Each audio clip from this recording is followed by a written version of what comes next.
حق تعالی جل جلاله د داغه مړي بیان چې په بني اسرائیلو کې سوی دی حق تعالی یې و دغو بني اسرائیلو ته یادګار کوي او نور را روانو انسانانو ته. حق تعالی و یاد لري هغه وخت چې په تاسو کې یو قتل وکړه سو فدارأتم فیها، تاسو پکې کې مختلف اسولاست. څنګه بازول دا په خطا وجل شوی، بازول یا دا په قصد وجل شوی، بازول دا خپلوان وجلی، بازول یا دا بیگانه وجلی، بازول دا مداوالا وجلی دی اتمنی مداول، بازول یا پیشاو دا ارکیسه چه بول خود درک ندی معلوم آریو د خپل ګمان څخه نه دی، د ګمان څخه کار کوي چې دا ګمان حرام دی، دا دغسې ګمان دی چې هغه وإن الظن لا یغني من الحق شیئا، په ګمان سره سړی حق ته نشي رسېدلی. داسې یو مختلف روایتونه و نقلونه کېدله. حق تعالی جل جلاله وایي زه هغه خدایم چې قاتل د دې مقتول مې معلوم کړي لاندې څومره اشتباه پر دې مخلوق باندې دا څه علامه کلی چې طرف پروت دی پر دې باندې هر یو در اشتباه په دې کې لاندې د دغه رویه کتابونه وایي زموږ وروستی د مذهب په تاواوي وایي که چیرې په یو ماله کې مړی پیدا سو، سهار خلک را کښېنستل په یو کوڅه کې یا پر یو چوک کونه باندې مړی پروت دی، هېڅ درک یې نه دی معلوم چې څوک دی دا سړی، فرض یې کړه، یا هېڅ درک یې نه دی معلوم چې چا وژلی دی، څنګه څه دی وژلی دی، قاتل یې نه معلومېږي، مدعي یې نه معلومېږي او مړی دی. نو به څنګه کوي؟ نو کتابي فتوا دا ده وایي 50 کسان به د دې مالیه د هغه خیار خلک چې بزرګانو ښه خلک یې معلومېږي، معنا ملا دی، بل حاجي آغا دی، بل داسې یو صوفي عابد سړی دی، بل تبلیغ والا دی، بل حاجي صاحب دی، بل پلانکی صاحب دی، پلانکی صاحب دی، چې هغه معتبر خلک د دې کلي دي 50 کسه به دا خیار الناس راټولېږي، خیار المحله، قاضي یې راټولوي و دغو 50 کسانو ته قسم ورکوي، دا د قسامې مسله ده، قسم ورکوي چې خلکو دا مړی چا کړی دی، هغه موږ نه یو خبر، داسې قسم ورکوي چې ستاسې چې په خدای سره قسم یې که تاسې یا کړی یا علم پر لرئ. نو که داسې و چې دې 50 سره دا قسم واخیستی چې اوسئ بس خلاص دا مړی پر دې کلي نه دی تاوان، بیا چې هر چا کړی دی خو کړی دی، بیا قاضي پوهېږي یا دا کچاري پوهېږي، شخېدل یې پوهېږي، تاتیا یې پوهېږي، پر هر چا چې تاوان یې هغه د حکومت کار دی خپل تلاش پسې وکړي، خلک خلاص و کلی خلاص. او که چیرې داسې و چې قسم یې نه اخیستی یا قسم زه نه اخلم، نو ګوره اشتباه پر راله چې ونیسي، یا خبر یا امراض یې ورسره نه، بیا هم دی نه دی چې دستي به نو د هغه پر غاړه چاړه ایښول کېږي چې دی پر مړ کړي، یا بیا یې بندي کوي قاضي و یا اقرار وکړه یا جیل کاټ کړه، یا به بیا د دیت حصه پر د باندې راځي. نو دا رنګه هم ګورې چې دا مړی په بني اسرائیلو کې و دا ټوله ماله در دغه اشتباه لاندې وه. حق تعالی وایي په تاسو کې قتل وسو، ته یې در اشتباه لاندې واسطه چې پکښې کې اختلاف. خدا وایي ما ښکاره کوي هغه څه چې ته چې پټول، هغه خو دا دوه د اکا زامن وه، دوی خو پټوله دا کیسه، الله وایي ما رسوا کړل، ښکاره مې کړل چې در غاړه یا د ښارګویې وینې بهېدلې، قاتل یې په مخ کې د موسی علیه السلام و موسی علیه السلام ته وښوئ چې دغه دی دغه دی. نو نور یې څه کوي؟ حق تعالی وایي دغه یوه قدرت ته چې مې تاسې وګورئ چې پر مخ د مځکې مې ای بني اسرائیلو در ښکاره کوي، الله وایي دا د دغه د چې تاسې و ما ته سر پر سجده کښېږدئ تاسې مننه زما وکړئ مګر څه کوي خدای وایي چې ستاسې زړونه د ډبرې په شان سخت شوي دي بلکې لا سخت در ډبره ځکه چې د ډبرو درې رقمه دي بعضې ډبرې چې د خدای د بیرې څخه وایي وچاودل شي یو بعضې ډبرې دي د خدای د بیرې څخه وچاودل شي اوبه در راچالانده شي دوه بعضې ډبرې د هغه غرو د سرو څخه د خدای د بیرې د غره و نسته راشي واسي وشکم تیاره ورسېږي قدرتي رایله شي دا ځکه چې حق تعالی په قرآن کې بیان کوي مګر انسان ته وایي ای انسان نه ستا زړه په ځان کې وبېرېدی چې دا یې هغه چاودنه ده نه داسې چاودنه وکړلې چې در هغه اوبه راوڅڅېږي د اوښکو د پښېمانۍ نه داسې وکړله چې دا د غره د سره چې هغه کم کارونه د ناروا دي کول د خدای د بیرې سې پرېږدي و توبې ته عجز وکړي که یوه خوا نه درکې راغلی نه دی په ډبره کې نو درې شیان سوله هغه درې سره په انسان کې یو لام نه راغله نو الله وایي ستا زړه ای انسانه در ډبره لا سخت دی حدیث شریف کې راغلی دی وایي څلور شیان چې دي علامه د بدبختۍ ده الله مو دې وساتي څلور شیان علامه د نیکبختۍ ده نه څلور شیان چې علامه د بدبختۍ ده هغه چې دي اول وایي جمود العین وچوالی د سترګو دی د اوښکو څخه بس چې د سړي در سترګو اوښکه نه څڅېږي نه دغه اوله علامه د بدبختۍ د پاک خدای مو دې وساتي یقینا منئ چې پخوا به دغونه انسانان سره کښېنستل زموږ وروستی د وختو چشمدید کیسې دي د خدای او د رسول خبره به کېدله په دې انسانانو کې به داسې غلبلې شروع وې هغه به هم دی ساده کیسه به وده شي بله هم ډېره نه وه څنګه هغه زړونه چې وه د هغو پیشنه و د اولنیو د نرم وه د خدای خوف پکښې کې وه چې څنګه به د خدای خبرې ورته شروع سولې هغه د خدای خوف پر جوش راغللی په دې انسانانو کې نو دیګ چې وجوشېږي خامخا یې تر دغه منفذو حالت ویږي بیا به نو در سترګو اوښکې توی سولې اوس په هغه کیسې پسې نو اوله بدبختي په انسانانو کې چې دی علامه د بدبختي جمود العین دی چې د سترګو وچوالی دی حق تعالی جل جلاله د خپلو بندګانو په صفاتو کې یو عظیم صفت په اومه سپاره کې د قرآن شریف په دغه سره یادوي الله وایي واذا سمعوا تفیض اعینهم من الدمع دا سمعوا اومه سپاره الله وایي زما د بندګانو یو محبوب صفت په بنده کې دا دی چې دی زما کلام واوري زما د کلام د اورېدو څه بیا در سترګو اوښکې څڅېږي دا یوه نښانه ده د بدبختۍ دا یو دوهم چې شي دی وقسوة القلب سختوالی د زړه چې پر چا باندې نه زړه خوږېږي نه زړه درد باندې کوي بس کراره ته ناسته دغه که خبر شي چې د پلانکي کور ور واخیستی دی وایي وخاندي وایي د غونډې دې نور پسې واخلي دا کې نه دی فرماجی بس آرام یې لنډی ده فرماجی اسودګي فرماجی خدای تعالی دې فضل را باندې کوي بس دا د ځانو خواته یې راکړي سخت زړه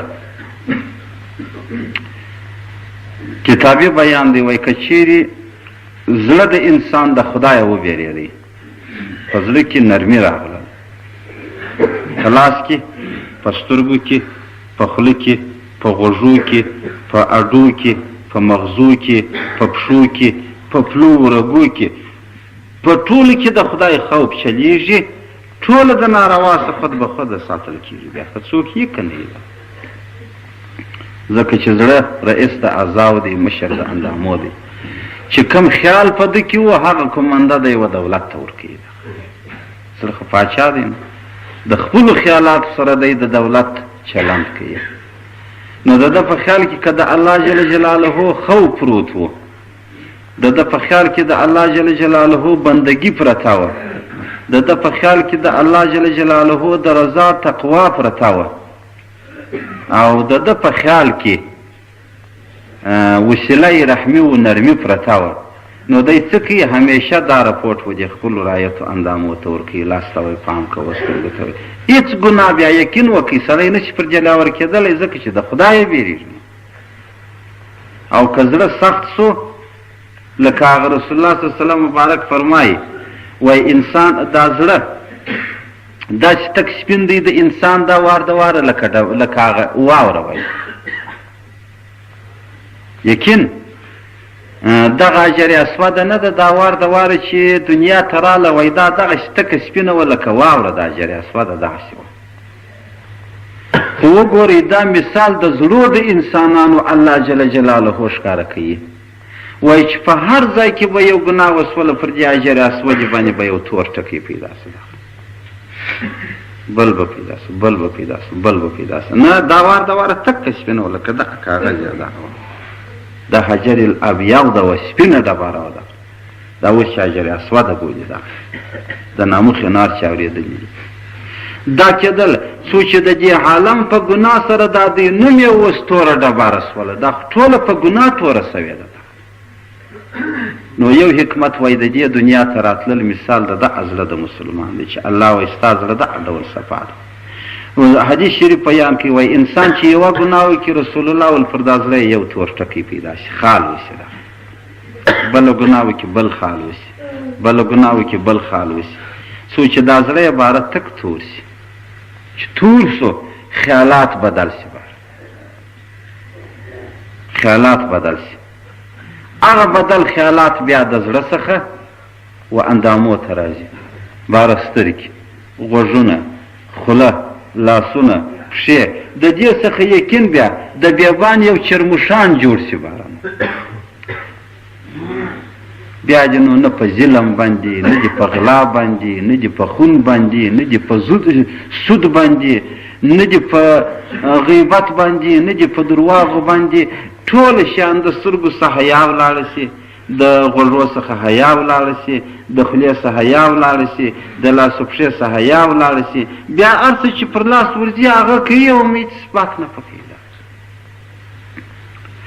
هر څوک بیا د خدای او د رسول په خبرو دغه توره درګاه و دې تور زړه ته ور وټکوي دی نه خبرېږي دی نه خبرېږي کتاب کې راوړي دی وایي یو ښه سړي د بله څه پوښتنه وکول دا پخوا ولې یو عالم به و یو امي انسان ته یو خبره وکړله هغه به هم ژر پوه سو هم بیا درې وخته پورې په ذهن کې پرته وه زه داسې کښنی وم یعنې یو سړی ګاډي داسې زموږ یو ملا صاحب داسې ویل کښنی وم اوس لوی یې اوس دې نه زده کېږي اوس دې دستېږي راته کښنی والا ده ورته ویل دا د دې ویل پخوا چې وه عوام بیده وه علما ویښ وه نو چا بیده به ما څنګه ځینې وایي ده به برته وښوره او بیدار بې کړي اوس ولدی زمانې ته را رسېدلي چې علما بیده دي عوام مړه دي پر مخ باندې مړه دي ځکه چې زړه مرګ لري یقین دا دی یو خو دا مرګ دی چې دنیا سره مړ شي جلا مرګ دی یا ځان ته یو شخصي مرګ لري دا زړه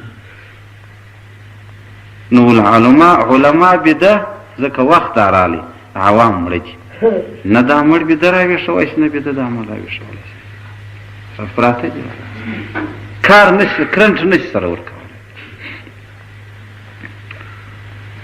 اکتالا مو دې وساتي لکه اوس دا زموږ وروستی وخت دی کار مو نه دی ښه سره اخیستی ولا که به ښه د وځې کار مو نه دی سره اخیستی بس که علم هر څو ناپایه دی او هر څو بیا اندازه دی خو زموږ چندانې حصه نه ده پکښې کېدای شي ماموره سوې ده داسې د خواماتې رقم د مړې خوا رقم داسې زندګي د جنس سره کوو د خدا او د رسول داسې عاشقان یې نه یو داسې علیده بلبلان یې نه یو داسې علیده خواهشتمندان یې نه یو داسې وینې داسې مړه خوا رقم مړه خوا رقم نو زړه چې تور سو رسول الله ول په دغه ټکو د ګناه بیا په زړه کې خیالات بدل راځي هغه کومنده دی دولت ورکوي بیا په انسان کې هېڅ کله اداره نشي راتللی بیا هېڅ کله اداره نشي راتللی دوی وایي یو غل و غلا کوله تورې ژیړ شي بیا د سپینې پورې نو ولې به دی نه د ځغاستې نه د اوښتلو وایي ځای ته بارې څه کول د شپې بیا د خپل کور سره را چې پاکې په شابې کړي وار بیا خستې وسیلا کې بیا وګرځي ډک بیا سوی کونج ته بیا وکړه سهار به بیا ښځو زرتېرمړې به رایي ځکه چې بیا غوټه پورته کړې وه بیا بیا راواخلي طاقت یې نه کوي دا نو لاس چا مختص بیا خو نو کول غواړي نو سترګې چا مختص ولې بیا خو نو لیدل غواړي نو غوږ چا مختص خو اورېدل غواړي خوله چا مختص بیا خو ویل غواړي نو خو هغه رقم یې غواړي نو بیا که هر څه وکړې نشي کولی نو رسول الله صلی الله علیه وسلم وایي چې دوهمه علامه د بدبختۍ په انسان کې سختیا د زړه ده چې په هېڅ نه نرمېږي د خپل خیال و طبیعت مې ویل که یو مې یادوي نو دا نو خدا مجې وساتي داسې زړه دې خدای په مسلمان کې نه پیدا کوي دا خو زړه نه دی چې د خپل طبیعت یو مې دورې نه اوړي نو دا 6,660 آیات خو ګرد نعوذ بالله تا داسې غرق و ترک دې کړلی که ستا زړه درته وویل هغه ته کوې ستا خواهش درته وویل هغه به کېږي که د خدای وینا درته وسي که د رسول هغه به نعوذ بالله پاتېږي ولې وایم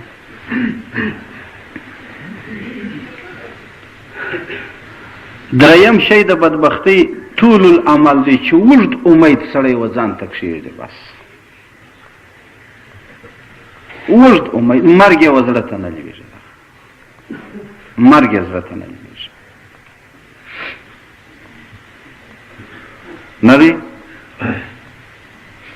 حدیث شریف کې راغلی د نبي علیه صلات وسلام مبارک فرمایي وایي انسان چې څومره شپې پر تېرېږي ټیم تېرېږي په ده کې په ټوله بدن کې یې زړتیا راځي الا الاسنان دوه شیان یو چې شي دی حرص چې دا په دې بیان کې هم شته دوهم و طول العمل اوږد امید او دې امید چې انسانان در دنیا ناکامه تېر کړي دي چې یو رب شپېږي حدیث کې راغلی چې نبی علیه صلات وسلام صحابه کرامو سره ناست و یو نقشه یې ورته جوړه کړله څنګه نقشه 4 دیواله یې پر مځکه باندې خط کشه کړله یو دیوال یې داسې ووایي بل یې داسې ووایي بل یې داسې لکه خونه غوندې 4 خطه یې وکښله چارخانه د دغه خطو د دانسه څخه یو خط کشکی در دې خونه یې وایستي اولتې وغورځاوي بل یې خط را کشکي په مابین کې ودراوي ګوره یو خجینې کشکي لرې و لکه د خونې څه چې واشکۍ کشکې د باندې وغورځوي لوی واشکۍ شپره او یو بل بیا په دا خونه کې پر نیمایي باندې ودروي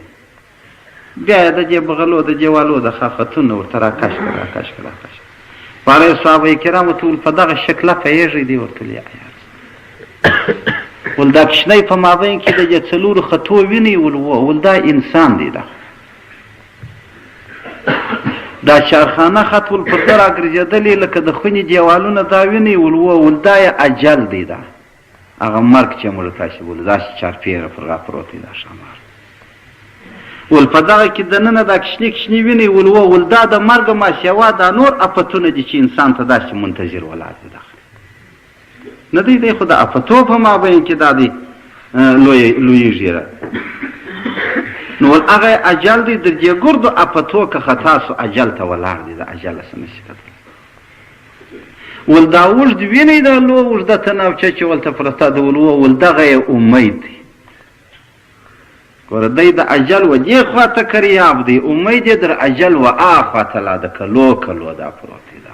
دې ته طول العمل وایي اوږد امید در کومه بلا یې چیست تو دنیا هست و سرای استمی، هزار و کشته افکنده در هر قدمی. وای دنیا څه ده؟ یو د ستړیا او د ستومانۍ کور ده. ځکه چې رسول الله وایي الدنیا سجن المؤمن ده، او هغه چې کور ده داسې بې وفا ده، هزار و کشته افکنده در هر قدمی. زر زر ککرۍ دا شپه ورځ در خپل ګام لاندې کوي، په دې کې به نو ګرد عمر د بل په سرو دا پره کېږي. نو ته به ګرد عمر در حساب وتلی. یو وخت به نو ستا ککرۍ م که خدا کوله په دې کنډو کې چپه کېږي ده، ځکه چې هزار و کشته افکنده در هر قدمی. وای اگر عمر تو مثل نوح لقمان باشد، وای که عمر ستا په مثال د نوح علیه السلام و د لقمان صاحب سی، جان جهی چې فرمان باشد. رو به ورکوي چې امر یې در باندې وسو، چاره نه لري. در بودن دنیا و بیرون رفتن ازو، په راتللو کې و دې دنیا ته او په برته تللو کې د دې دنیا سره هزارو سال یک روز و هزارو سال یکسان باشد. یوې ورځې والا او زرو کال والا یو شی دي، دواړه به په سپین کفن کې د دع کور سره وعنې د خیره سره ده. نو دوهمه د بدبختي علامه دا ده چې اوږد امید سړی و ځان ته کښېږي، مرګ یې زړه ته نه لوېږي. دغه که په خوله وایي چې په خوله خدای نه شي خطا ایستلی، ما و تا به خطا باشي، خدای خو نه شي خطا ایستلی. اکتالا وی ما پیدا کړی دی انسان، زه نږدې و ده ته در حبل الورید یم، دا د غاړې در شارک خدای وایي زه در نږدې یم.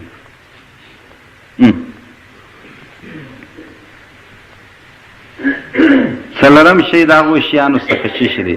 نو نبي علیه الصلاة والسلام مبارک ویلی چې دا اگر د بدن زړیږي دغه دوه ورځ په ورځ ځوانېږي، دا اوږد امید و حرص. څلورم د هغو شیانو څخه د بدبختي الحرص علی الدنیا، چې سړی حریص پر مال باندې بس په هېڅ یې نه زړه کېږي، په هېڅ یې نه صبرېږي، په هېڅ یې نه بسېږي چې په اوغه اسمان یې ورته راوځړېدی ورڅکلی.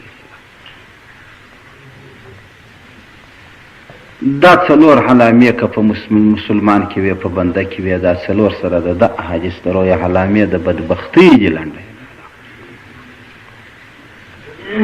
خدای مو دې وساتي. باید پر خپل حال باندې یقین سوچ وکړو، فکر وکړو او پر خپل حال باندې افسوس وکړو. دغه موږ ته چې سره کښېنو دا خو یو بانډار نه دی یقین، دا خو یو میله نه ده چې سړی یو میله ده ویې کړی، دا خو یو سیل نه دی، یو منظره نه ده. ولې په دې کې خو د منظرې شی ولاکه ستا، خو زه مار چا لیدلی یم، ته یم ما لیدلي یاست. دا ماژت دی، خو د منظرې شی نشته پکښې کې، د میلې او د سیل شی نشته پکښې کې. دلته خو د عمل او د عبرت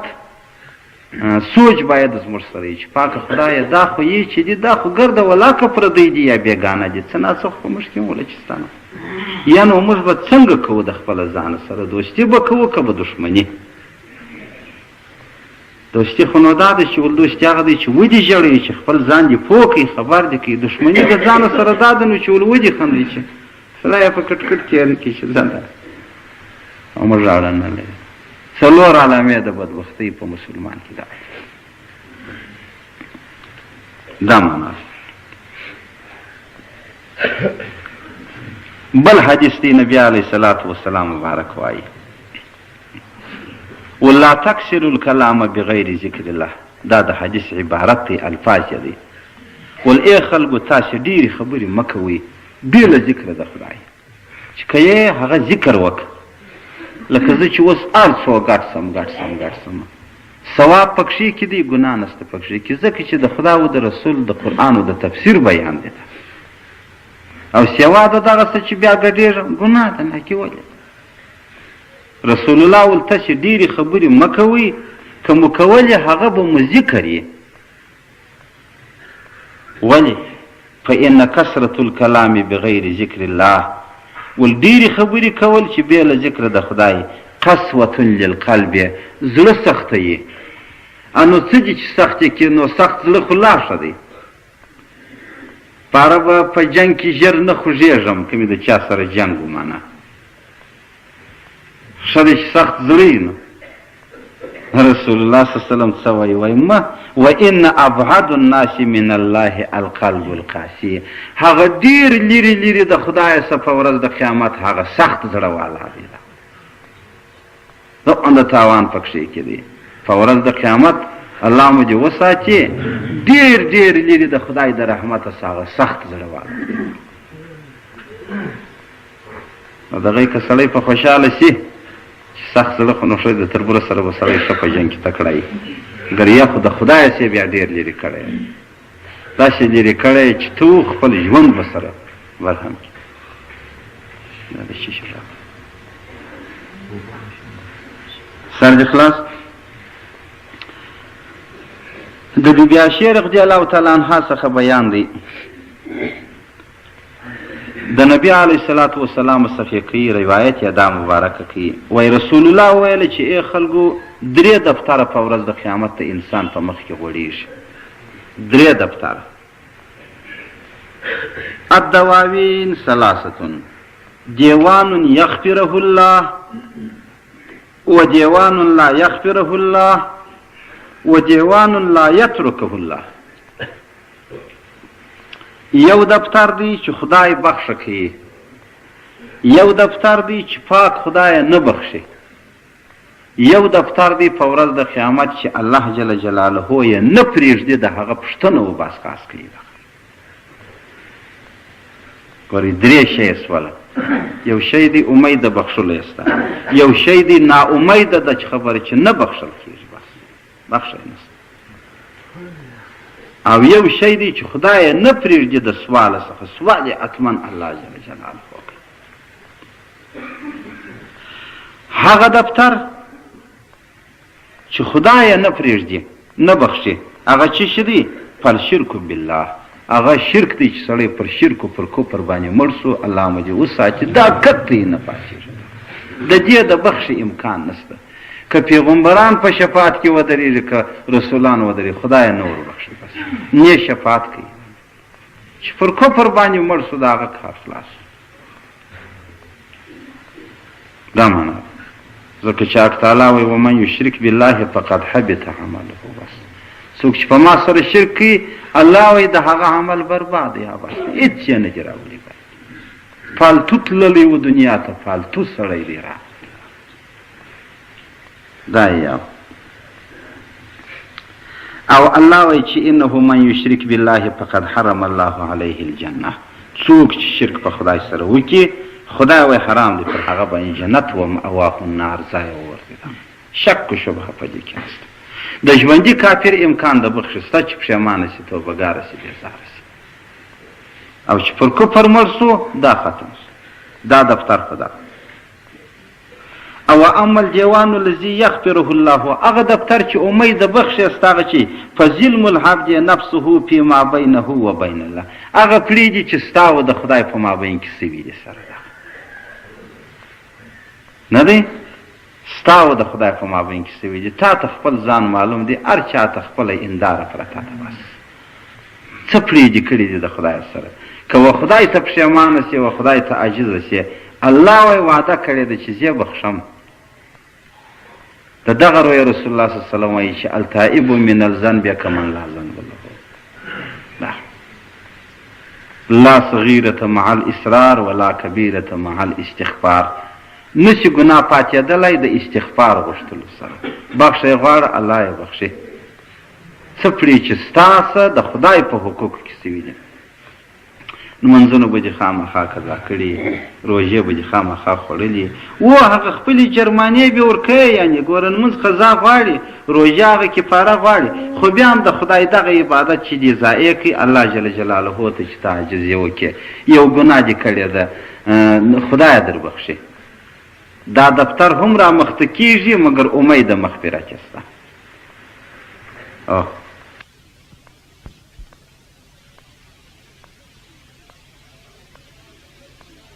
الله خدای نه پرېږدي باز خاص یې کوي په ظلم العباد بعضهم بعضا ظلم د بنده دی پر بنده باندې لاندې په هره لار چې دې کړی دی ولاړ ولاکه شي انشاءالله تعالی خدای وایي راوایي حساب راوکړه ظلم العباد په دې کې قتل راغلی، په دې کې غلا راغلل، په دې کې غیبت راغللی، په دې کې نور ظلمونه جرمونه ټوله در جیل باندې شوله. دا چې ولې راووسې مابین ته راو حساب کتاب ته راغله. په دې دنیا کې یا په ځغستا یا په ورکه یا په پټه یا په شفاعت یا په یو رقم بل رقم وم سړی ځان د هغې محاسبې د میدانه څه ورکولی شي چې سر چې په پښو خلاصېږي نو څه غم کوم. په آخرت کې خو دا هم نشته، الله یې نه پرېږدي، پوښتنه کوي. د دغه رویه څخه هغه حدیث شریف راغلی دی، رسول الله صلی الله علیه وسلم فرمایي وای که چا و یو ظالم ته په یوه کلمه سره کومک پر قتل د یو چا ورکوي، په یوه کلمه سره یې کومک پر قتل د یو چا ورکوي، لا به هغه سړی هم په ورځ د قیامت راپورته کېږي، په تندي کې بیا دا لیکلي چې انک آئس من رحمت الله، تو نا امید یې د رحمت صدق الله، د یوې کلمې والا د یوې کلمې کومک چې و چاته پر قتل د یو مسلمان ولر ورکوي، په آخرت کې دی نا امید خدای راپورته کوي. او چې څه ګناوې خدای پیدا کړي دي یقین وکړي در شرک را لاندې در قتل بیا غټه ګناه. حق تعالی وایي ومن قتل مؤمنا متعمدا فجزاؤه جهنم خالدا فیها، که چا مؤمن قتل کوي په ناکه جزای جهنم دی ډېر وخت. او کې حلال و ځان ته بالی د مسلمان مرګ نه حق اگر سره کتابونه دا قید وایي کفر دی، دا ستا مرګ ما ته روا دی، ستا مرګ پر ما باندې. او په ورځ د قیامت به وایي دغه مقتول راپورته کېږي، در لاس به دا قاتل نشي، در بدن بې وینې بهیږي، د الله بلا کیف حضور ته بیا پیښیي چې ای زما خدایه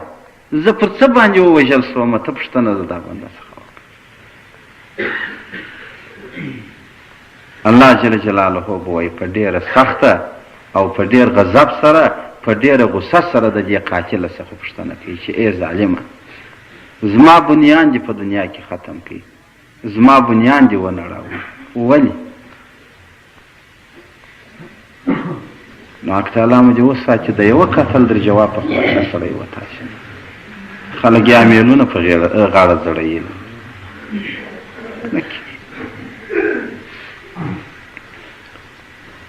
نو مسلمان لره یقین دا دی سوچ په کار دی باید سړی د ځانه سره سوچ وکړي. حضرت عبدالله ابن عمر رضی الله تعالی عنه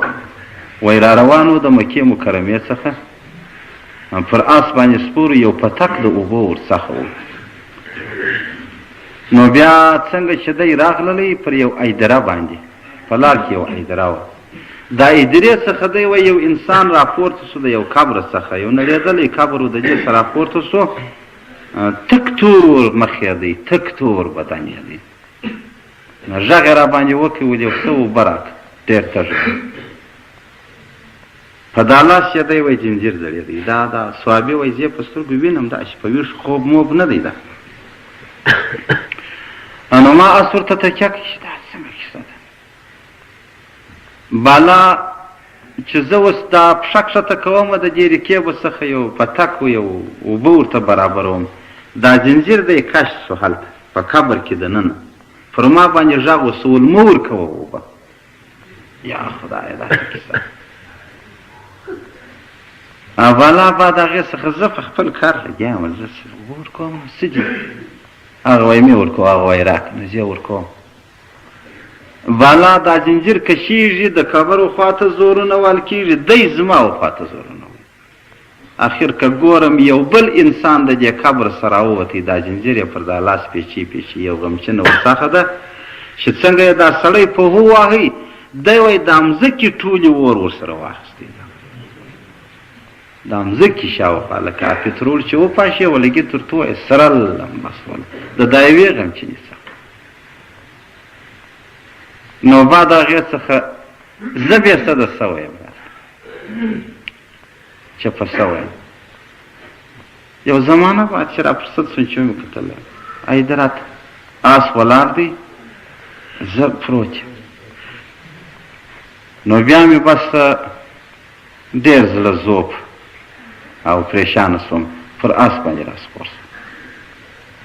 رالم کور ته. دوی خو نو زړور خلک وه، ځکه چې د محمد رسول الله په مجلسو په بغل کې پالل سوي وه.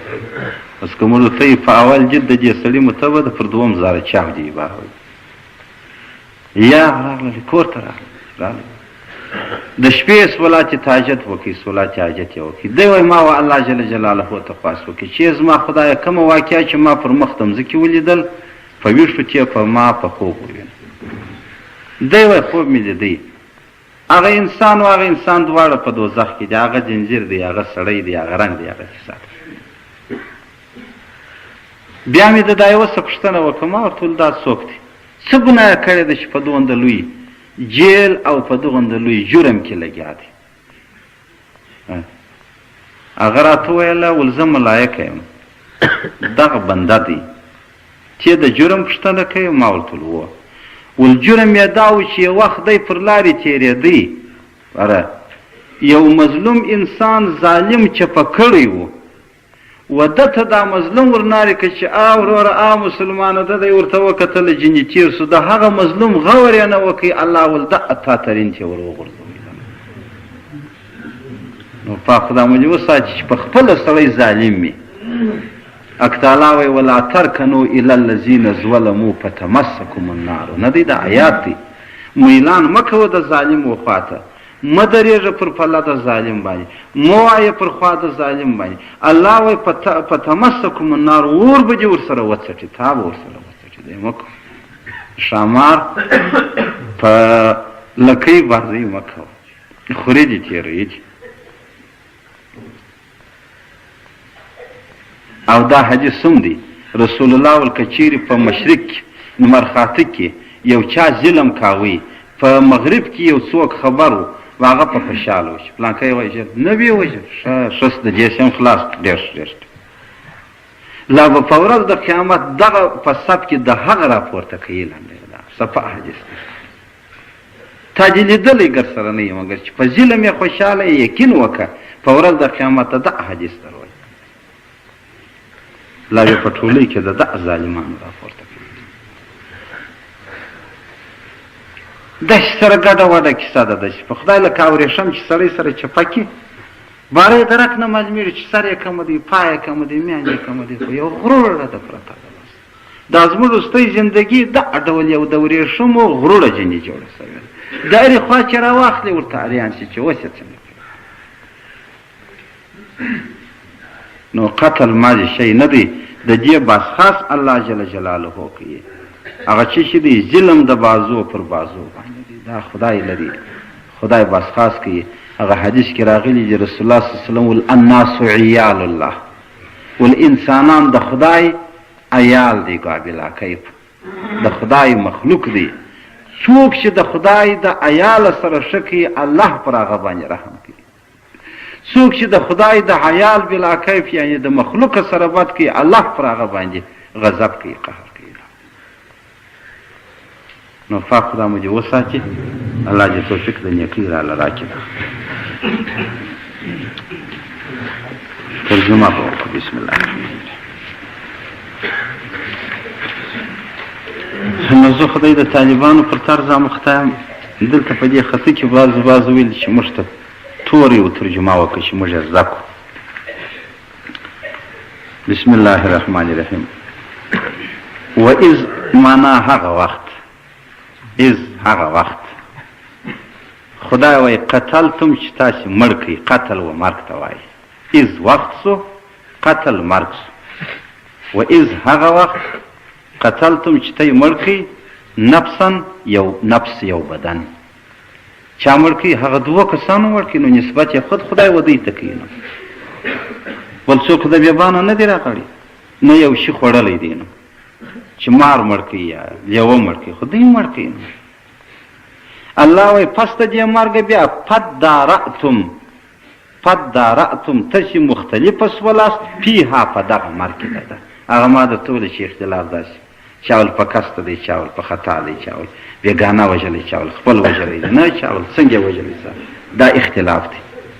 قد دارعتم تاسې مختلفه سولاست فیها په دغه مرګ کې یو د بله یو پلانکي وژلی دی او پلانکي وژلی، خو شل تورې ګوتې موښل کېږي دلته. الله وایي والله زه مخرجون را ایستونکی سوم، ښکاره کوونکی سوم. اخراج را ایستلو ته ویل کېږي. ما د هغه شي کنتم چې تاسې واست تکتمون پټوونکي، تاسې خو نو پر ځان نه برابروله. الله وایي ما ورته ته ښکاره کړلی هغه شی چې تاسې یې کتمان کاوئ، پټېدل مو کوله. والله خدای مخرجون را ایستونکی سو ما د هغه شي کنتم چې تاسې واست تکتمون پټوونکي. د کوم شي کتمان پټېدل چې ته یې کول، الله وایي ما د هغه ښکاره کېدل وکړل. کتم اصلي کې دا د دوو وږو مابین ته ویل کېږي. هغه کې خو نو هېڅ څه دې ته نه معلومېږي، پټ دی بس دلته شی پروت دی. نو څه نو د بل وږې سړی ښه ژرېندلی دی، د بل څټ سړي ته د یوار پروت دی، خپل نه معلومېږي دا، نو پټ ته وایي. فقلنا الله وایي نو موږ درته وویله چې اضربوه ویې وهئ، یعنې ودې وایي دا خپل قریبان دې وایي ببعضها په بعضو سره. موسی علیه السلام ته نو وایي د باره به دا قریبان وایي ها یوم دې وژلی یوم دې جادو وکړي، یا نه وایي دا جادو دې وکړي موږ دې په لاس ورکړل. یا موسی علیه السلام دا دې زموږ سره پړه وکړل، یا صاحب دا دې پړه وکړل، پر موږ پر خپلو دې تاوان کړي. څه معلومه ده که د کلي خلکو وژلی و دا باندې یې کولې که نه، الله ول دا غوښې یا دا غوا و دوی ته په لاس ورکړه، دوی دې نو فقلنا موږ ویله چې اضربوه ویې وهئ ببعضها په بعض سره، بعض معنا په یو ټوټه سره. هره ټوټه ژبه هم صحیح ده، لکۍ یې هم صحیح ده، پوست یې هم صحیح دی، زړه یې هم صحیح دی، دغه یې هم صحیح دی، چمړه یې هم صحیح دی.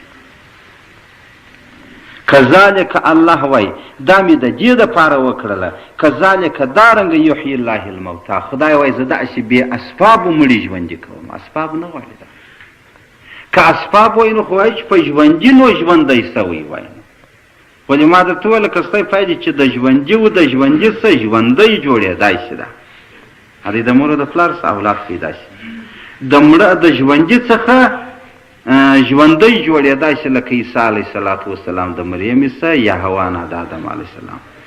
د مړه څه ژوند یا د مړه څه مړی ژوندی کېدل، دا مرګ چې و مرګ ته کرنټ ته حیات ورکوي، دغه ناولاد ځکه چې ماده د ژوند نسته ګرځېدل. الله وایي داسې مې وکړله دپاره د دې کذالک دارنګه یحیی الله الموتی.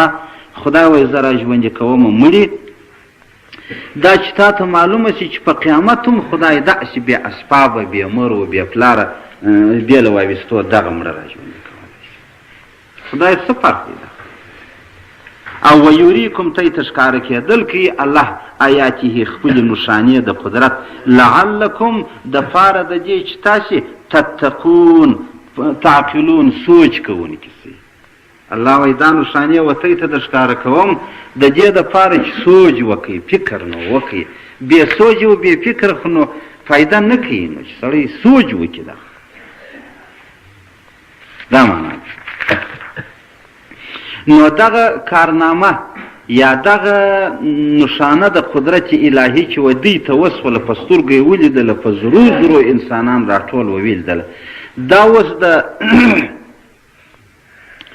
د خدای د قدرت د منلو وکه نه وه، نو وه د زړه د نرمېدلو وه، د آینده دپاره د سمېدلو وه. سربیره پر هغه باندې دوی څه وکړله؟ ثم قست قلوبکم. خدای وایي د دغه لیدلو بعد هم ستی زړونه سخت سوله، هېڅ دې د خدای د قدرتو وزله ته نه لوېدله. داسې یې پر لاس مو ښکاره کړله، داسې پر سترګو ښکاره کړله. خدای وایي ستی زړونه د دغه بعد هم من بعد ذلک پس تر دې لیدو فهیه دا زړونه مو دی سوله کالحجارتې لکه ډبرې، حجاره ډبره ده، او اشد یا لا سخت سوله قسوه ډیر سوله قسوتن از روی سختی تر دې ډبره له. ستی زړونه د دغه نښانې بعد الله وایي دی سوله لکه ډبره، یا د ډبره لا سخت نو کوي. ولې نو څنګه سخته ډبره خو انسان دی وایي در ګل نازک دی نو د ډبره نو څنګه سختې اکتالا وایي په دې و ان من الحجارة ته وګوره بعضې د ډبرو څخه لما خامخا یتفجرو بهیږي منه د دغه څه ډبرو څه الانهارو ولې تاسې ورسئ په غرو کې وګرځېړئ سختې ډبرې دي چینې جل چلانه دي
دی چینی جنرال چالانه دی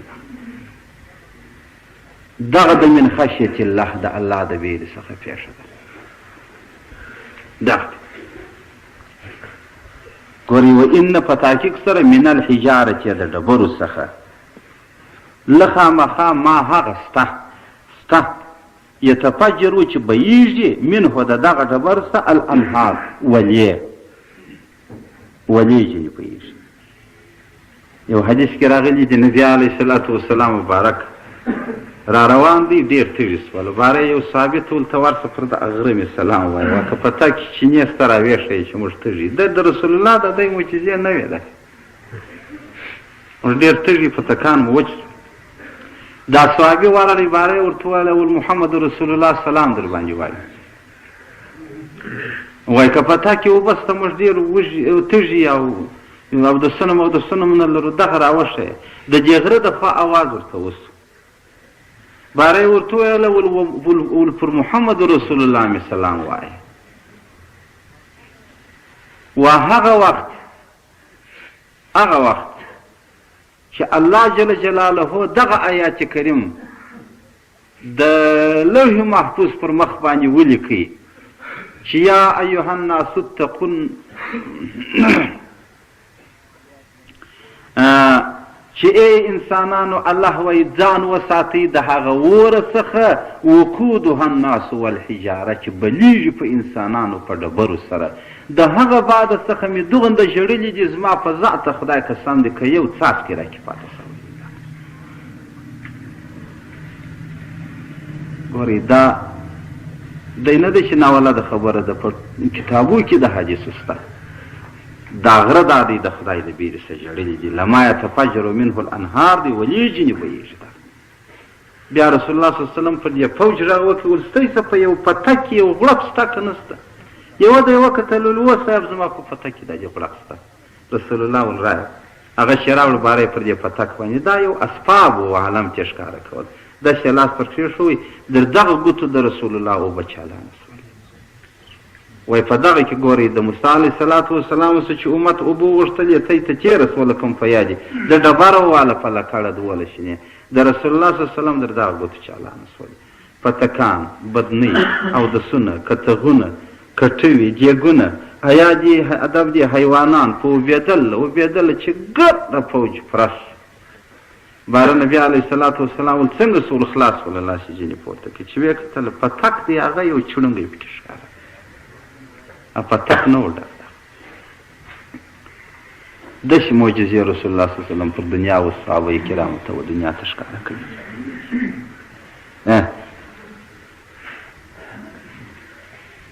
حضرت عیسی علیه السلام یو کلي له ورغلی هغه کلی داسې آباد و چې بالان ونه ورته جوړېږي بیا مګر په یو غر ور نږدې و په دې کې ډېره سخترینه ژړا وه بیا د دې خلکو پوښتنه وکړه چې دا څنګه ژړا هغه ورته ویل صاحب زموږ نه پاید کېږي د وخت وخته دغه یو ژړا ده په دغه کې پورته کېږي پر یو مخصوص وخت باندې دی خو نو نه شي نو عیسی علیه السلام ورئیس دا اوبه د دې غره څخه دا اوښکې وې چې راچاله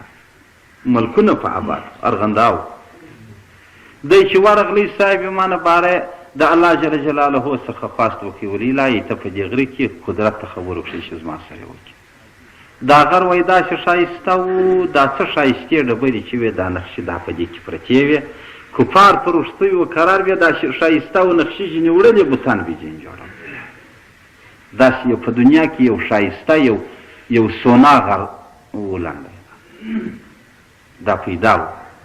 نو بیا عیسی علیه السلام پوښتنه جوړ وکړه چې ای غره ته خو ډېر ښایسته یې او ډېر خوبصورته یې د مځکې پر سر باندې ستا په شان ښایسته غر نشته ته ولې ژاړې ده ورته ویل کفارو زما څخه معبودانو جوړ کړي دي زما څخه ډبرې وړي دي چې عبادت یې کوي عیسی علیه السلام ورته ویل ستا یې په څه زه هغه وخت د خدای د عذاب وبېرېدلم چې الله جل جلاله د ملایکې په لاس دغه آیات ورکړی و چې وقودها الناس والحجاره شاید دا به په تورات کې هم د آیات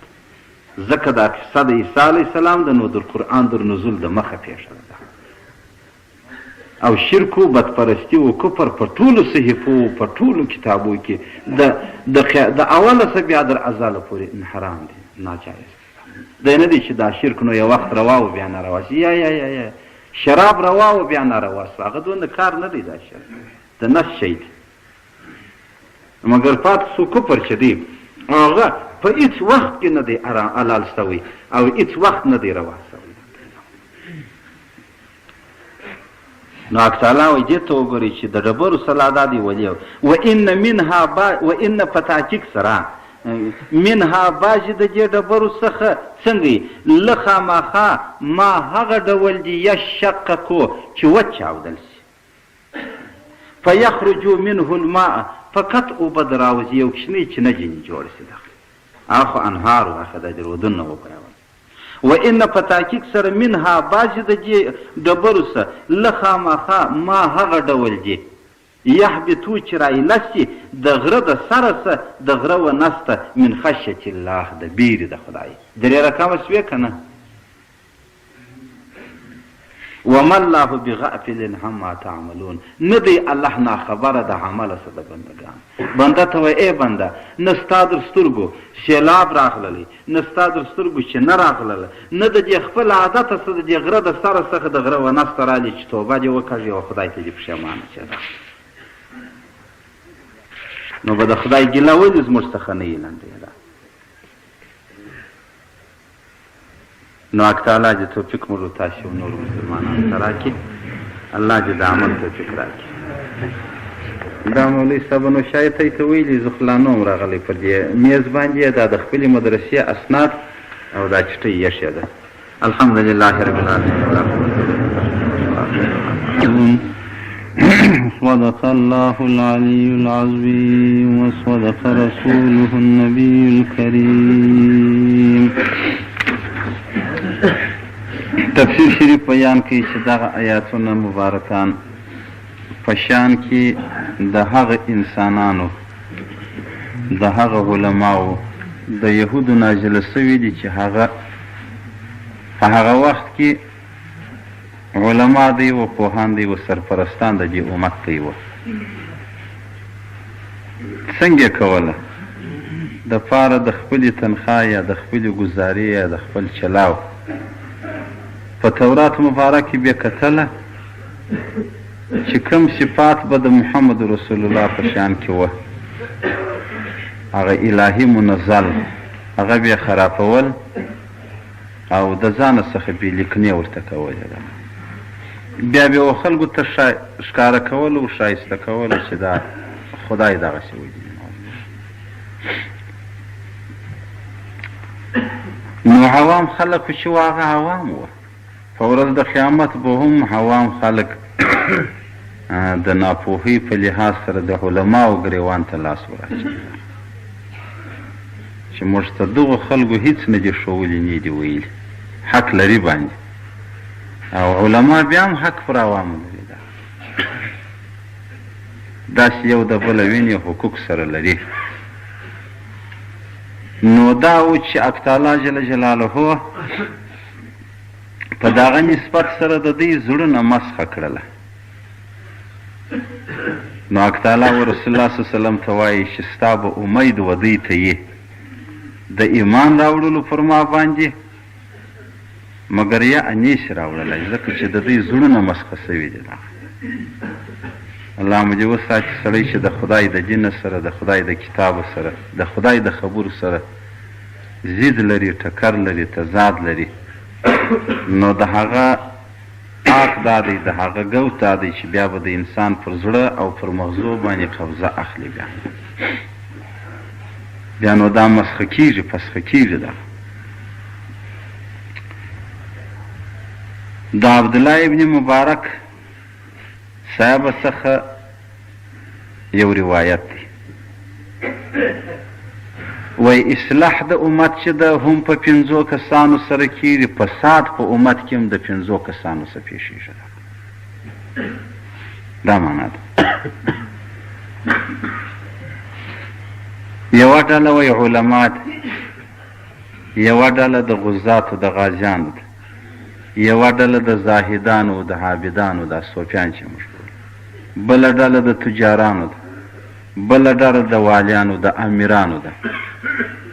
دا 5 ډلې دي. دا 5 سره هغه خیار ډلې بولل کېږي، هغه غوره په موږ کې نو څوک دي؟ دغه کسان موږ بولو. ولې؟ اما العلماء فورثة الانبیاء، علما خو میراث خواره د پیغمبرانو دي. هر چاته دا معلومه ده و عوامو انسانان ته معلومه ده چې علما د پیغمبر پر مسله، د پیغمبر پر میراث، د پیغمبر پر تقریر باندې ناست دي.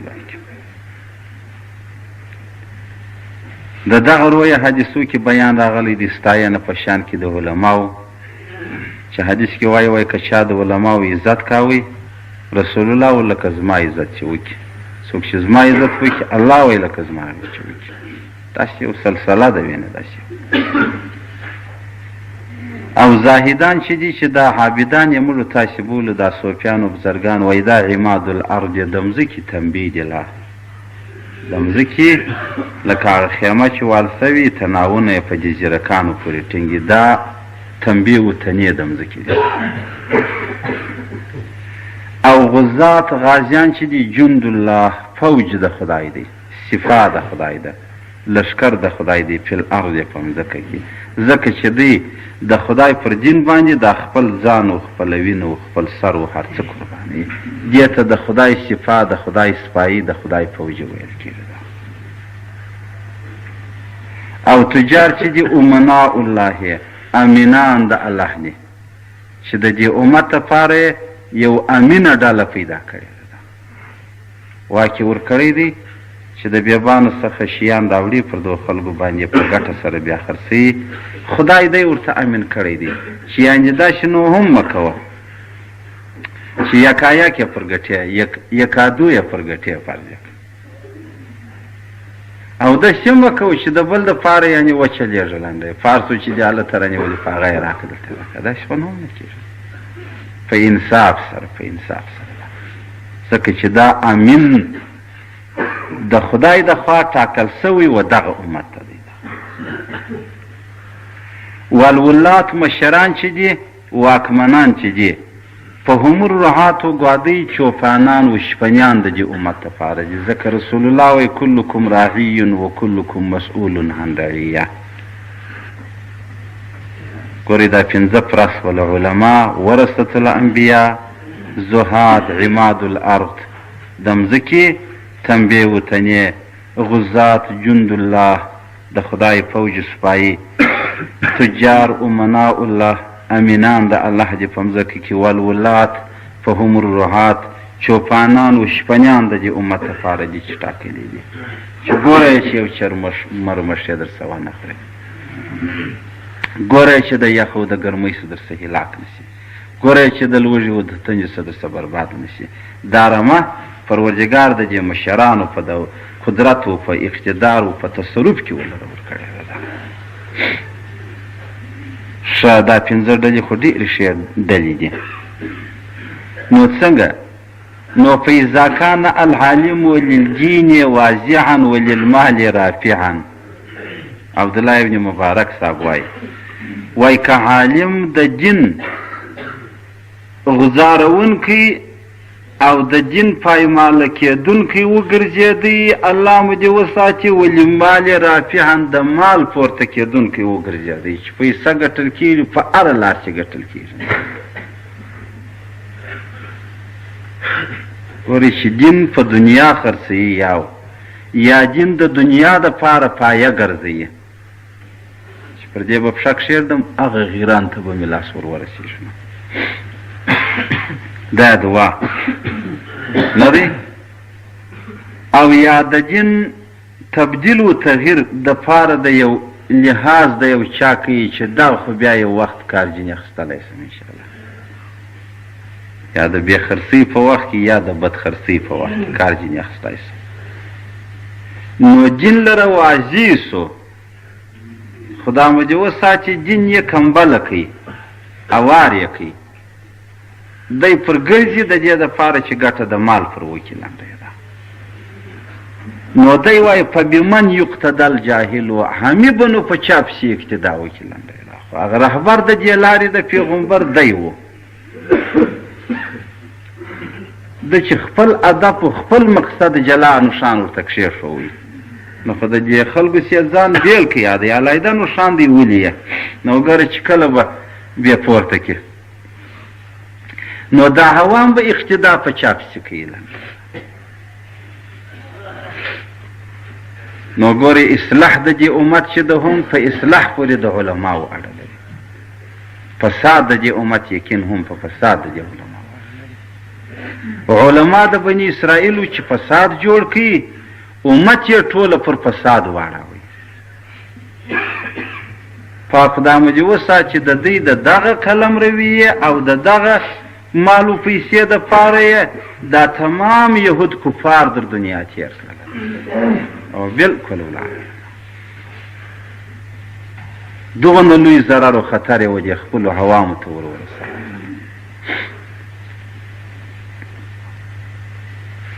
داسې یې وکړل او پاته سو کوم علماو د وخت چې د کوم عوامو سره خپله وسیله او همدردي ښکاره کړې ده او دیانتي لارې ورته ښولې دي هغه امت خدای تعالی د هلاکت څخه بچاو کړی دی خو په شرط دی چې امت یې پر غوږ ورسره ونسي نه ده او که وایي ته لکه ټیپ ګډ اوسه ما چارنګه کوله ستا په ما څه نو دی خو نوم نه ده چې د ملا پر اوږه باندې د ضمانت نوم ختلی دی چې ملا صاحب د دغه پلانکیم زامین یې د دا پلانکیم زامین یې د دا پلانکیم زامین یې د دا پلانکیم زامین یې دغسې نوم نه ده په واشکي تړلی نوم نه دی ورته ځکه چې آیات کریمه د حق تعالی و محمد رسول الله صلی الله علیه وسلم تعالی فرمایي وایي ولا تسألوا عن اصحاب الجحیم وایي په ورځ د قیامت زه د دوزخیانو سوال ستاسو نه کوم چې دا ولې دوزخ ته نو چې د محمد رسول الله صلی الله علیه وسلم سره الله خاص نه کوي چې خدای پیدا کړی د دې کار او خدمت لپاره د ملا څخه نوم نه کوي چې دا ول دوزخ د سوال نه نو دا په کار دی چې څنګه علما وایي هغه شی عوام پر غوږ باندې ونسي یقین وکړي د علما وسیله ویل دي بس د عوام وسیله د خپل ځان سره کول دي او که سړی د علماو خبرې هم په دې خپل زړه کې پر یو مبنا علی الغرض یې بولي های دا فلانکی خار یې راکړي دا فلانکي ته یې خار ورکړي خار څه شی دی خار خو زوز دی فلانکی داسې وکړه فلانکی بارونو هغه د خدای کلام نعوذ بالله من ذلک محمل معطل په مابین کې د ویونکي د اورېدونکي پاتې سو بارونو خود غرض سو نو دغه علماو چې دغه آیاتونه اوس پکښې کې نازل دي د دې رکوع مبارک یا د دې سورت مبارک او بیا موږ په ترجمه کې را روانو وو د علماو د لاس څخه و دغه عوامو ته خطر پېښ شول عبدالله ابن مبارک سا وایي چې هغه مختاره ډله په انسانانو کې لومړی علما دي د دوی اصلاح د امت ته د دوی فساد د امت ته نو فإذا كان العالم وللدين واضعا وللمال رافعا که عالم د دین غزارونکی او د مال پیدا کوونکی وګرځېدی نو فبمن یقتدی الجاهل ناپوه انسانان به نو په چا پوسي ناپوه انسانان به نو په چا پوسي زه خو هم در خپله مقصده پورې کار کوم در خپله غرضه پورې چې د چا سمې غرض اصل دی هغه تا ارته ویله سم نه چې اصل دی زما یې د بلا نو څه کوم بلوم دغه یسو بلوم دغه یسو دغه جامعه د دې عوامو د دې انسانانو به نو دی و د چا څه کار واخلي نو به ټوله انسانان په شک و تردید کې زندگی کوي شک و تردید به په زړه کې وراچي ځکه چې علماو یهودو داسې د دې خپلو عوامو سره وکړله د رسول الله صلی الله علیه وسلم چې هغه معززه صفات په تورات کې راغلي و دوی په قلم خراب کړله بیا یې د ځان څخه ورسره وکښله بیا و دې خلکو ته لمبرونه د هغه په لاس ولره ورکړي چې تاسې یې ګورئ که دغه ډول سړی و دا پیغمبر دی هغسې نو چیرې و دا خو د انسان جوړ دی دا دا خو د انسان جوړ دی چې د به ول شنې سترګې دي او تور مخې دی جګ سړی دی وچې بجلکې دي بدطبیعته دوامه مه ورسره کېږه داسې انسان خو پر سرزمین نه و ګرځره دا خو دی د ځانه جوړ کړی انسان هغه چې بیا رسول الله صلی الله علیه وسلم ته وکتل صفات به چیرې وه د رسول الله هغه صفات وه چې حق تعالی یې په قرآن کې بیان کوي چې وانک لعلی خلق عظیم په سورة نون کې خدای وایي ته ما پر یو ډېرو معززو خویو باندې پیدا کړی نو به دا هغه سره لرې وه یار به د خلکو په زړه کې شک ورمنډي نو حق تعالی و رسول الله ته وایي رسول ستا و دغو ته تمه د ایمان د هغو په خپله دا کار خراب کړی و غر کړی دی و اذا کان دوامه ډله مې راواخیستله و اذا کان الزاهدو هغه عابد چې یې بولو فی دنیا راغبا دا د پیسو خواهشتمن سي نو فبمن یقتدی التائب المذنب نو به بل چې دی یم بل کار ځینې پاتې سي هر څه چې کوي هغه د پیسو دپاره کوي که سر پټ یم که تسبیح اړه یم که اودس تازه کوي که نفل کوي که ساښت مقصد یې په زړه کې یو شی نو خو دغه لار باندې به نو یو بل ګناهګار څنګه توبهګار وګرځېږي چې وده ته وګورې چې خو د الله تشدي ورته ښکاره کېږي دا انسانان خو اوس واضح دي سره لنډی نو هغه وایي زه خو ستا کارنامه وینم ته خو د دغه شي دپاره لګیا یې نو په بل ګناهګار کې به څنګه د توبهګارۍ و د بېزارۍ ماده پیدا شي نو باره د ده سګر سره عبرت اخلي دی نه دی چې په ده سره دې کار واخلي اقتدا دې ځینې واخلي و اذا کان الغازی طامعا وای که غازی بیا طامع د پیسو سو خبرې خو ګر د پیسې بربادۍ لنډی ده دا پنځه ډلې پنځه سره اوس ګوره پیسه یې درغر کوي که غازی داسې و چې طامع سو فکیف یصبرو علی العدو بیا به نو څنګه دی قدرت پر دشمن باندې پیدا کړي ځکه چې دی پر دشمن ته ور ولاړېږي هغه یو پلان ورته راواستي بیا د یاران کې کړه هغه بیا په دې رایته کې ورغورځي چې ښه شلومبې کړله بیا دله درد ورسي دلته خاوریم سره لږ هغه بیا پلان ورته راوستي دا چې دومه و درېیمه پلان به عبارت د خوله د خوب پسې ورته د هېڅ چې په واش کې یقین سړی داسې د زوره نه لوېږي لکه د پیسو په واش کې چې دا دې فرا وګرځوئ دا د پنځه شیانو د زیریانو واشکی ځای پر ځای باندې سړی اډو پوست کې بس لکه سړی روکه خبره بیا وچاته کولی چې هغه درته وګوري داسې مځکې ته سړی وګوري څه دی کښته دا سترګې تخنوي دا خوله په خدای چې تخنوي دا د زړه درته ویلي بدن د انسان زړه تخنوي ده چپ کار دی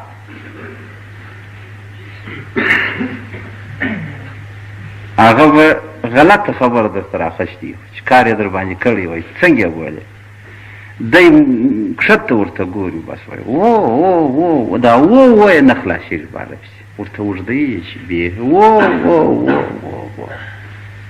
نو غازي که داسې و چې د پیسو تامې سو بیا کامیابي پر دشمن باندې کته یې نشي پیدا کولی ګرد عمر بیا دشمن پر دغه باندې غښتلی دی او اذا کان التاجر خائنا که چیرې تاجر چې هغه امینه ډله د دې مخلوق د الله ټاکلې ده دی هم ورته خائن سي چې ګر سره یې د دغو انسانانو په زبېښلو زړه نه سړېږي رانیولی دی مثلا د خبرې په 50 ورکوي یې په 1.5 که 2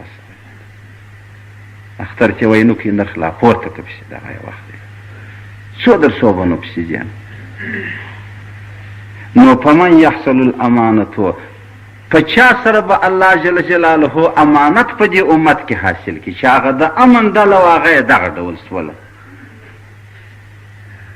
چې در کالو یې په پوستو زړه نه سړېږي چې کالي ځینې وکړم یا چې وم پوست مې ځینې کښلی وایم نو به امانت په دې امت کې د کومې لارې راسي نه دی نو تاجر ګوا امین د خدای دی خدای تعالی وده ته په دغه لږ کې چې د ده وسیله پر دې مخلوق باندې الله برکت ورکوي خدای به په خوشحالي په ارامي په بېغمي دغه لږ ګټه په ده وخوري او ډېره به وکړي په سرګرداني په جنجال په اضطراب په پر کور په نه شپه تېرېدلو شپه د دغه د لاسه مکه مدیانو د غوښتونکو د فکرو د لاسه پر کور باندې مچېره کنې ګټه یې ډبله کړې ده مګر دی په خپله یقین وکړه د سماوار د شپو څه نصف په خلاص چې وینې دی پر پاتلري په هوټل کې شپه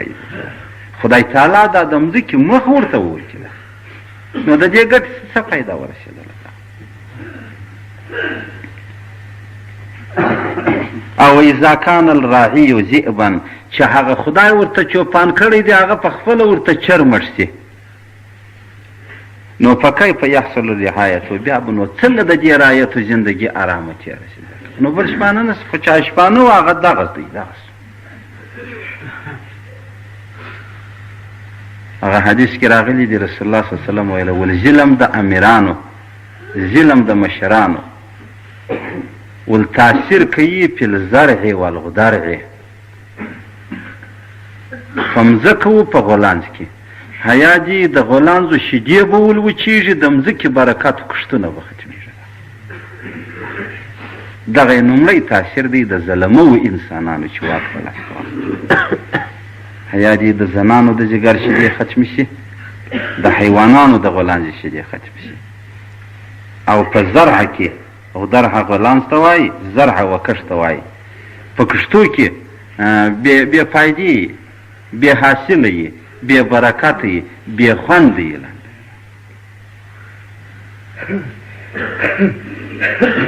نو بیا حضرت علي رضی الله تعالی عنه پوښتنه ځینې کوي چې یا رسول الله دا ظلم د امیر دومره غټه دغه لري رسول الله صلی الله علیه وسلم ورته وایي وایي حتی العصفورة فی وکرها ول د چغوکې پر زالګۍ لا هم تاثیر کوي هغه د مځکې و د اسمان په مابین کې یو کور دی جوړ دی نه ول د چغوکو پر زالګۍ لا هم تاثیر کوي ځکه چې نو باره د ټولو شیانو برکت ولاړی د ټولو شیانو سوري ولاړی د ټولو شیانو میوه ولاړله د ټولو شیانو حاصل ولاړلی نو بالا د مرغانو زالګۍ هم وچې پاته شي سره نو پاک خدا موږ وساتي الله دې توفیق راکړي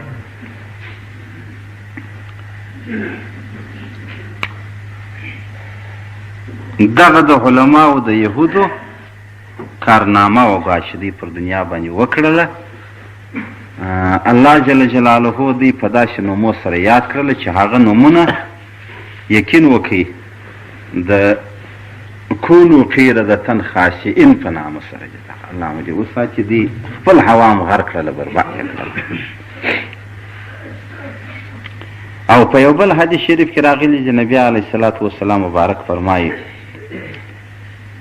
ولمن کان یؤمن بالله والیوم الاخر څوک چې ایمان پر خدای او پر ورځ د آخرت باندې لري فلیقم شهادته علی من کانت دی دې ادا کوي شاهدي د حق دا د حق شاهدي چې ده دا د ایمان د ټوټو څخه یو غټه ټوټه ده د نهکې شاهدي چې ده هغه د ایمان د زیان د ټوټو څخه یو غټه ټوټه ده څنګه سر مخلاص کنه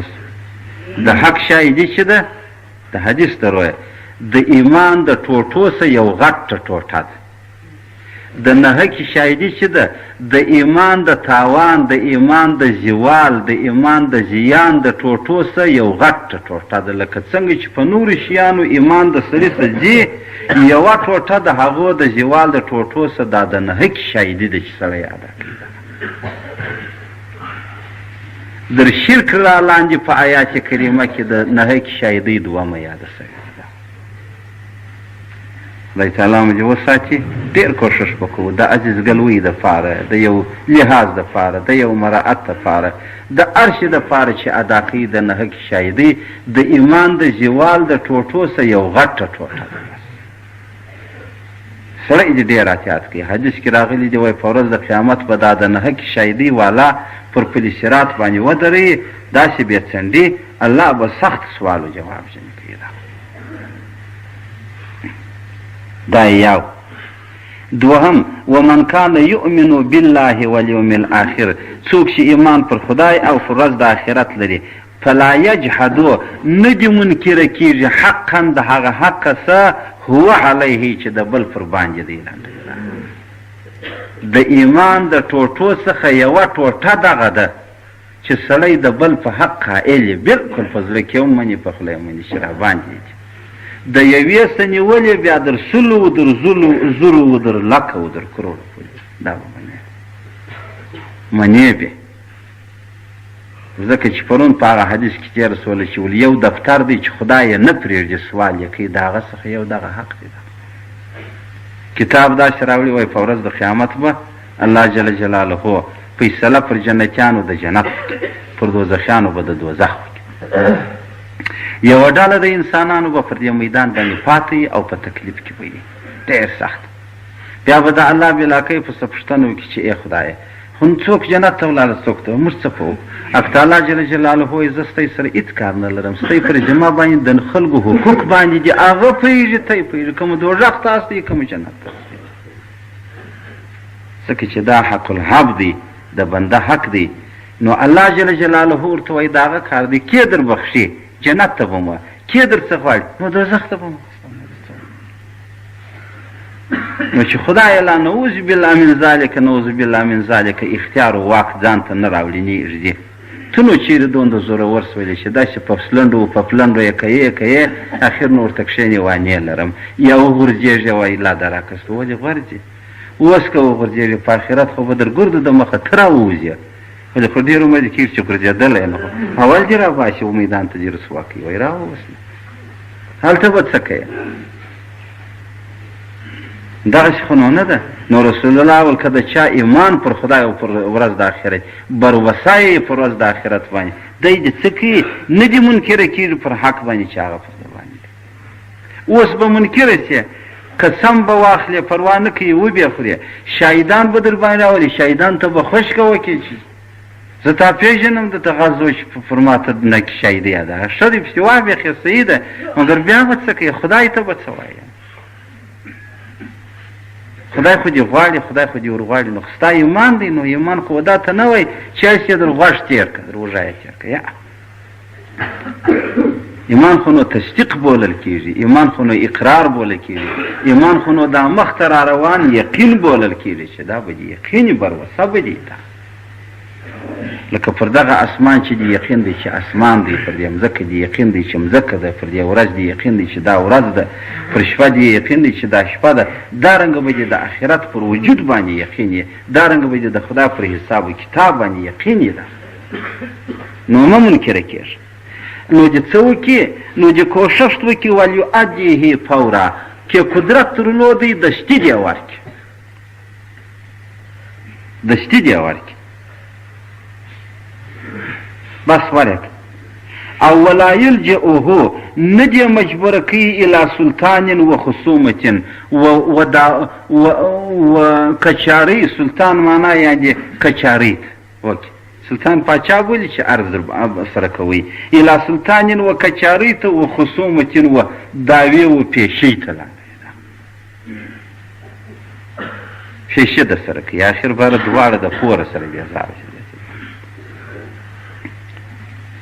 د دې دپاره دا کوي لیقتطع بها حقه چې د دغه مسلمان حق را بیل کړي را پرې کړي وباره به یا سوله را سره وکړي یا به فیصله را سره وکړي یا به حکومت وسنجي ښه دی چې دی یم ستړی شي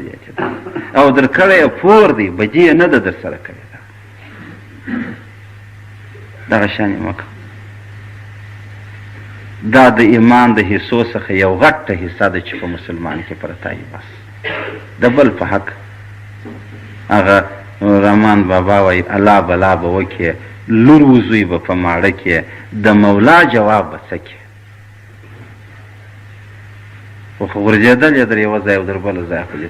تاکه سره راوواله لور وزوی دې په ماړه کړله بس مګر اوس خو مولا جواب غواړي د مولا جواب به څه کړي څنګه جواب و الله ته ورکوې کومه بانه ورته جوړوې الله خو عالم الغیب والشهاده دی د زړه پرګو پردو دې خبر دی څنګه بیا کوې او خدای غواړي جواب پر سوالو جواب د سړي یقین و ایمان اعلان دی او که دا یقین و ایمان نه و نعوذ بالله چې سوال جواب نشته اسلام نه دی کفر دی داسې کیسه ډېر کوښښ پکار دی نو آخر به راغه مجبوره کړه خوره کوي څنګه کوي هم ورته وایي څنګه کوه بل ورته وایي څنګه واره کاکا چې ستا یې خوښه ده هغه زموږ خوښه نه ده هغه د نیمه یې ورپرېږده نیمه یې درکړي هغه یې ورپاته دا زورونه چې وهله دا کچاریانې وو دا ارزونه وو دا کیسې چې کولې د دغه دپاره کولې چې نیمه یې راپرېږدي نیمه یې راپرېږدي او رسول الله صلی الله علیه وسلم څه فرمایي وایي و ایما رجل خاصم الیه ول ای خلکو هر څوک چې ما ته دعوه راوړي فقضیت له علی اخیه زه وده ته فیصله ورکم پر هغه بل باندې نه دی دوه کسان خو دا جراله سره دعوه ده رسول الله زه دا فیصله ورکم د ده په خوله پر بل باندې شوم هغه در ملامت دی زه خو دې دایم تېر کړم نو رسول الله صلی الله علیه وسلم ویل بحق لیس علیه په دې شي مې فیصله درکړه چې هغه په واقع کې ستا حق نه و خو زه دې تېر کړم ستا مې کوي نه یې دغه شخونګای پېښه شي رحمت یې نه وه هغه د نایکې والا چې ورکړله رسول الله ول ما ته چې راستئ زه و تا ته فیصله پر بل مسلمان باندې په ناکي سره درکړم فلا یأخذنه نه دې اخلي هغه سړی ودې وایي چې یا صاحب نیک ولې خوا دې در ومې ګاټې یا نیک میو ګوره که څوم فیصله د محمد رسول الله پر وسوله ټاپه د محمد رسول الله پر ولګېدله دسخط د محمد رسول الله پر وسو نو څنګه نو خو باید چې شیرې مادر غوندې رواسي وسړي ته لا هم رسول الله وایي پام کوه چې یو یې نه خورې سړی یو یې نه سي ولې فانما اقطع له قطعه من نار جهنم دا مې یو ټوټه د اور د دوزخ در پرې کړې ده چې فلا ما ته خو دې حقیقت حال نه ووایه نو زه خو دې تېر کړم رسول الله ول زما په خوله و تا ته نه روا کېږي خدایه مه سړیه که دې ناکي کړې وه د دوژخ ټوټه مې در بېله کړې ده چې فلا خبر ښه نو چې د محمد رسول الله په خوله لا هم د خدای حرام نس و حلال و چات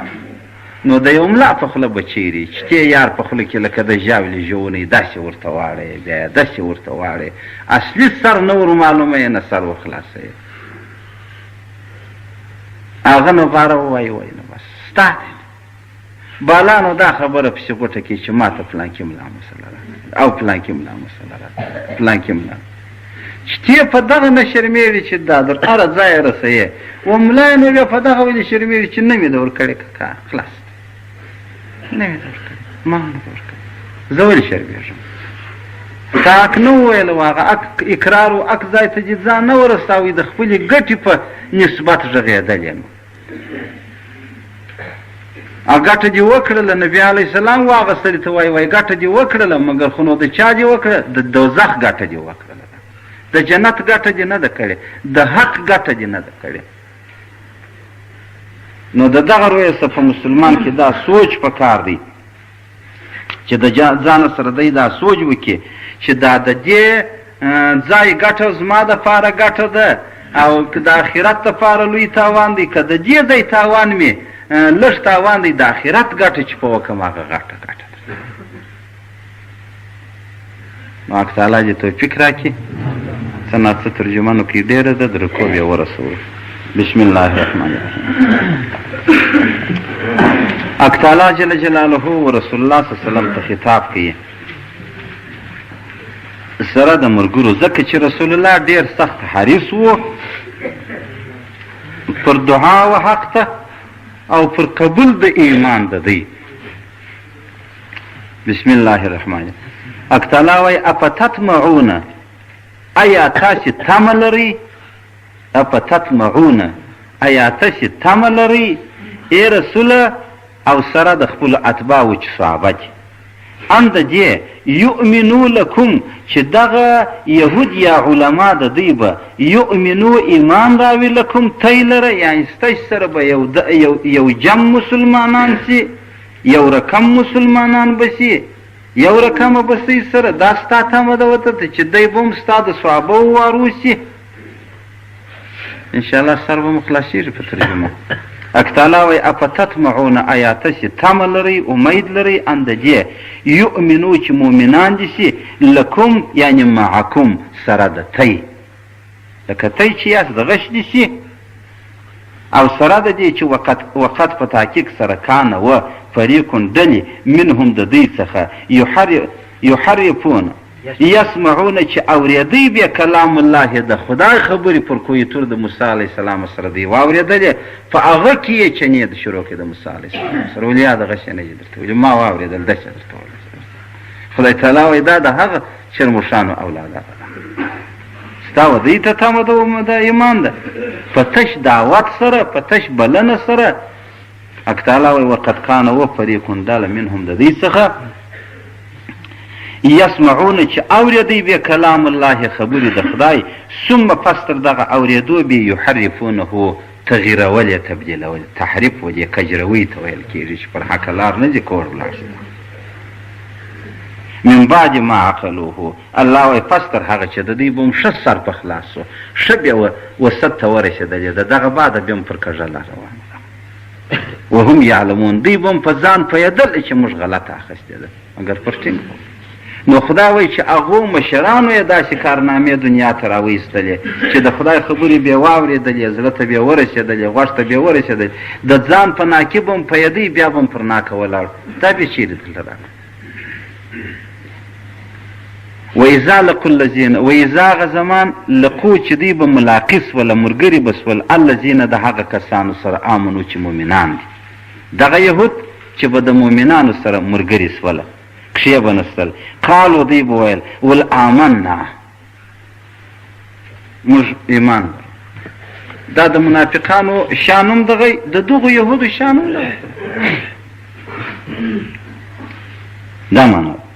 وإذا خلا بعضهم إلى بعض وإذا خلا چې را خلاص پسوله بعضهم بعضې د دوی إلى بعض و بعضو ته د دوی نه دی چې یو د بله به خپل جنس سره پیدا کړله چې د مسلمانانو سره به سوله خو مسلمان بیا ځان بالی چې بیا به سره را خلاص وله یو د بله به دوی د یوه جنس او د یوه کور دا سره پیدا سوله نو بیا څه کول قالو باره بیا ویل ول اتحدثونهم ایا تاسې خبرونه کوئ د دې مسلمانانو سره بما په هغه څه سره بیانونه کوئ د مسلمانانو سره بما په هغه څه سره فتح الله علیکم چې خدای علم را کړی دی یا فتح را کړې ده و موږ ته دا بیا سره ویله یو د بله چې به دوی ملګري سو دا یهود ول پام کوئ چې مسلمانانو ته دا خپل سر ښکاره نه کوي دا خو موږ ته یې سره خبر یو سر به مسلمانانو ته نه وایسته ځان ته ولې نه وایو ولیحاجکم به بیا پر تی باندې په دې خپل سر سره دلایل پېښوي ده واره نو چې زه خبره وکړم دی وایي درواغ مه وایه فلانکي ول دا ډول بل یو کې وایي درواغ مه وایه فلانکي ول دا په خپله مو ځان باره ورته ګوټه کوي محاجت و دې دلیل ته ویل کېږي نو دوی چې به د مؤمنانو سره سول خو المؤمنان یو چې څنګه به په خپل مابین کې سره سوله دا میټینګ بیا وکړي ول پام کوئ دا خپل سر و مسلمانانو ته مه پاشي ده ولې نه پاشو ولیحاجکم به عند ربکم بیا ستاسې سره دلایل هم په دې دنیا په وایي هم یې د خدای په حضور کې در سره وایي دوی خو اهل کتاب و خدای یې ماني آخرت یې ماني خدای وایي افلا دوی به ویل ول افلا تعقلون تی دغونه سوچ لا نه لرئ دغونه فکر نه لرئ چې دغه خپله خلم کلا ده هم بلا ده که دې دا خپل حال مسلمان ته وایي اخر به دې په دغه کې ګوټه کوي ده خدای تعالی وایي اولا یعلمون ایا دوی نه پوهېږي چې ان الله یعلم ما یسرون و ما یعلنون خدای دې هم په پټ ښکاره دی هم دې په لڅ دغه مجلس به دې خدای په ورځ د قیامت پر ډاک کښېږدي ته د خدای څه پټوې دغه هغه علما و دغه کیسه و تی دا دې واورېدل ما یې بیان درته کړی و د مخ ومنهم بعضې په دوی کې بیا امیون امیان و خواران بس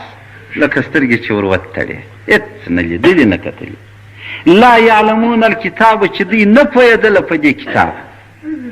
لکه اوس دغه زموږ ستاسې د وخت امیان دي قرآن شریف له راواخدی قرآن شریف و بل کتاب نه سره پېژني زور و زیر و دا خبرې نه سره پېژني څه وایي دا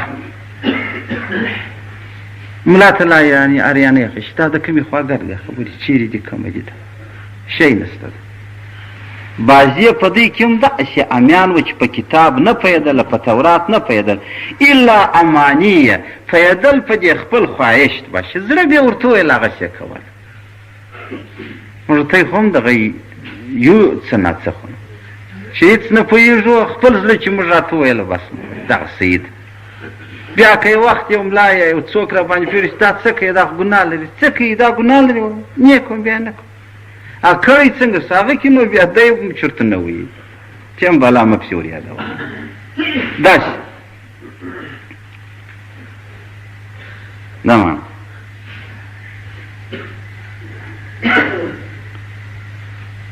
یو ورځ یو سړی دلته راغلی د ماښام ماجګان مونځ کوم